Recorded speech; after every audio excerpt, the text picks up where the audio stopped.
スタッフの何にも返せてないからまだやめられないなって。本当は続けてたいのに売れてないからがサクって今日も言い訳探して空っぽで何する。自分を守るための口や嫌われないように見ないふり。最後は悲劇のヒロインほらかわいそう。そうそうそういい少子不良手帳芽生えた道かわいそういったり来たり言い出すいったり来たり言いのばり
隠れてしまう君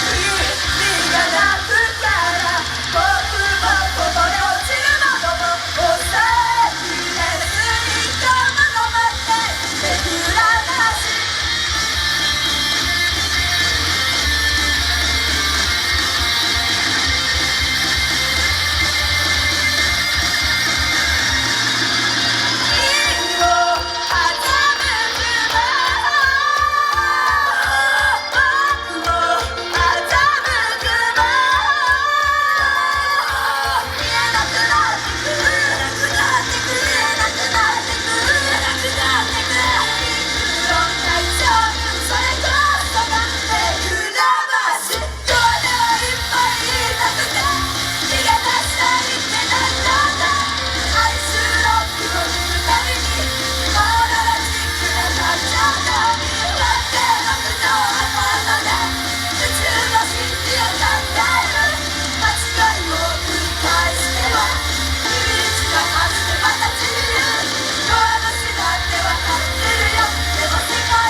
次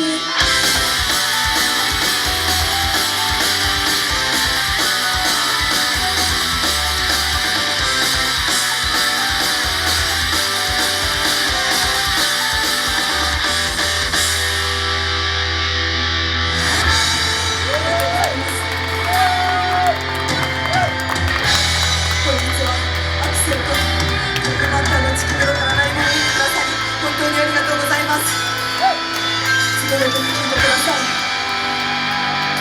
まばたき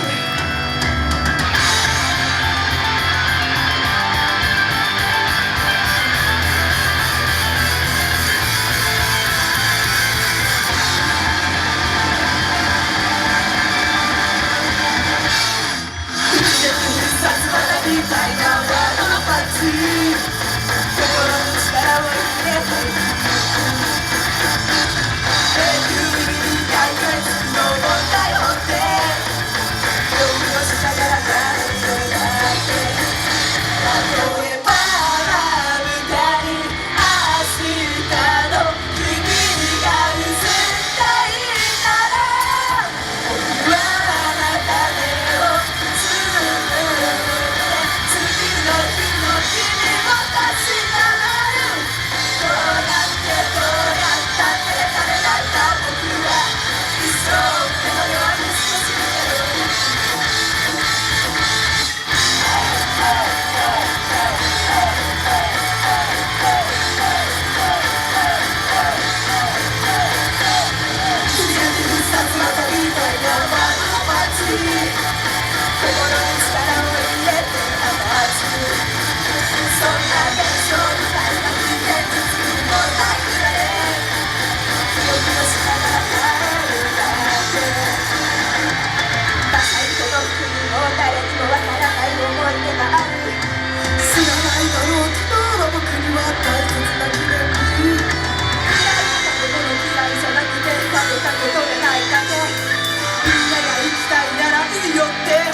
キンブローズアイドル最後の曲になります。本日はイベントの最初の時間から私たちのライブを見てくださり本当にありがとうございました。ありがとうございました。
紹させてください。まずチキンブローズアイドルは来月3月に、2週間ほどフィリピン遠征に行かせていただきます。今回、このあと3組目に出演される手のひらエルさんも一緒に行くんですけれども、2週間ほどフィリピン遠征に行かせていただいて、チキンブローズアイドルはなんとフィリピンのマクドナルドさんがスポンサーさんについてくださって CM 撮影などをしてまいります。日本に帰ってきてすぐにチキンブローズアイドルはワンマンライブも控えておりまして、3月の28日神奈川県の横浜ブロンテさんにて、ワンマンライブさせていただくので、よかったら覚えておいてください。よろしくお願いします。よろしくお願いします。ワンマンライブの予定が今年もう一つ決まっていまして、7月の2日東京の恵比寿リキッドルームさんにて、マクロックワークス、チキンブローズアイドルが所属しているマクロックワークスというアイドルグループがアイドル事務所の所属アイドルが3日連続で1組ずつワンマンライブをさせていただきます。7月2日よかったらね、そちらでもお会いできたら嬉しいなと思います。よろしくお願いします。よろしくお願いします。それからチキンブローズアイドルの次回のライブのお知らせをさせてください。次回ライブは明日表参道のウォール&ウォールさんにて15時45分から出演させていただくので、お時間ある方はぜひまた明日もライブ見てくださったら嬉しいです。そしてチキブロこの後すぐに並行物販そこでやらせていただきますので、少しでも気になってくださった方いらっしゃいましたら、この後お話にしに来てくださったら嬉しいなと思います。よろしくお願いします。よろしくお願いします。改めてトップバッターから来てくださって本当にありがとうございました。以上、私たちチキンブローズアイドルでした。またライブハウスでお会いしましょう。ありがとうございました。